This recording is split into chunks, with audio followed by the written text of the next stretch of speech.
Airlines चलाना यानी कि अपनी तबाही को इनवाइट करना।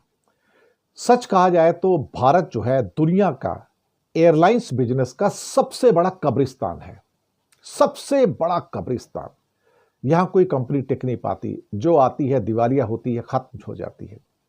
लेकिन दो प्लेयर ऐसे हैं जो कभी दिवालिया नहीं होते और इसी एयरलाइंस के बिजनेस से पैसा कमाते हैं। एक हमारी भारत सरकार है जो एयरपोर्ट चलाती है और हर टेक ऑफ के ऊपर, लैंडिंग के ऊपर और जो पैसेंजर उड़ते हैं हर पैसेंजर से टैक्स लेती है, वो पैसा कमाते हैं।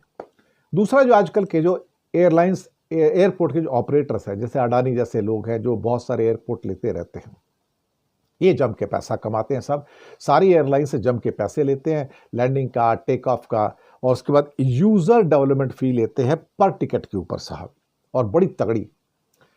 अब आप सोचोगे साहब, एयरलाइंस बिजनेस अगर इतना ही नुकसानदायक है तो एयरपोर्ट क्यों खुलते हैं फिर? एयरपोर्ट, जिनको एयरपोर्ट चलाना है उनके लिए, एयरपोर्ट ऑपरेटर के लिए तो ठीक है, सरकार के लिए ठीक है, लेकिन एयरलाइंस के लिए कब्रिस्तान है। अब यहां पे दो मेन प्लेयर आते हैं साहब, वो कभी भी कोई एयरलाइंस नहीं चलाते साहब। एक है अडानी और एक है अंबानी। कभी इन्होंने चलाया? ये लोग एयरपोर्ट खरीद सकते हैं, अडानी के पास तो बहुत सारे एयरपोर्ट्स हैं, लेकिन ये एयरलाइंस नहीं चलाते। इनको मालूम है अपने हाथ थोड़ी जलाने सब। भला कौन होगा जो जाके, उसे पता होगा कि मुझे तैरना नहीं आता और जाके समुद्र में कूद जाएगा? मरने वाला हाल है ना। ये लोग बड़े समझदार लोग हैं साहब। भारत में इस टाइम ले दे के एक इंडिगो थोड़ी बहुत चल रही थी, और जो उसका पिछले 3 दिनों में हजारों फ्लाइट्स कैंसिल करके जो हाल हुआ है वो खुदा ही जाने। खैर, नो फ्रिल्स है, कर्जा भी नहीं उसके ऊपर, जैसे तैसे इंडिगो चल रही है या चलाई जा रही है। लेकिन अगर इंडिगो भारत से चली जाए इस समय, जिसके बाद 60 से 70% पूरा ट्रेड है भारत का बिजनेस, अगर इंडिगो ठप पड़ जाए साहब तो पूरा इंडिया ठप पड़ जाता है, कोलैप्स हो जाता है, कोलैप्स साहब। कोई एयरलाइंस नहीं जो उसको संभाल पाए, not even so called air India या सो कॉल्ड स्पाइस जेट या आकाशा, कोई नहीं संभाल सकता।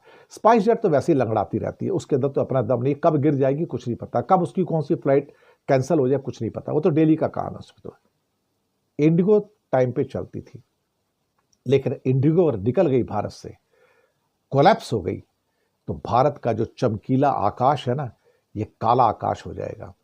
एक्चुअली कहा जाए तो दुनिया का सबसे बड़ा एयरलाइंस का जो कब्रिस्तान है वो भारत है। 1991 से साहब जो यहां पर लोग आए वो बर्बाद हो गए।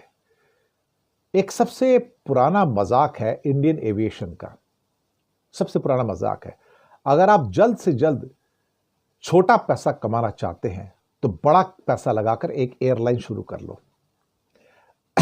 अगर आप जल्द से जल्द छोटा पैसा कमाना चाहते हो तो जल्द से जल्द एक बड़ा पैसा लगाकर एयरलाइन शुरू कर दीजिए, बर्बाद होने में ज्यादा टाइम नहीं लगेगा साहब। जो कहानी 1991 में साहब ईस्ट वेस्ट एयरलाइंस से स्टार्ट होती है, वो साहब आकर गो फर्स्ट पे या गो एयर पे खत्म होती है, लेकिन उसके बाद भी डूबने को बहुत सारी तैयार बैठी हैं साहब। ईस्ट वेस्ट पहली एयरलाइंस डूब गई, फिर पीछे पीछे जेट एयरवेज आई, दमानिया आई, मोदी लुफ्त आई, एनईपीसी एयरलाइंस आई, सब आई और सब चली गई और सब डूब गई साहब। इसके साथ ही फिर सहारा एयरलाइंस आई, एयर सहारा आई, वो भी डूब गई साहब। और फिर एक एक करके उसके बाद और कई आई सब। लुफ्तांसा थी जो मोदी लुफ्त की थी, उसके साथ वो भी डूब गई साहब। फिर उसके बाद एक एयर डक्कन आता है जो हवाई चप्पल वालों को उड़ाने की बात करता था, तो साहब वो भी डूब गई, वो भी कब्रिस्तान में चली गई। सबसे बड़ा केस निकला जेट एयरवेज के डूबने का और विजय माल्या की सो कॉल्ड किंगफिशर, उसकी लग्जरी ने उसको डुबो दिया, कहीं का नहीं छोड़ा।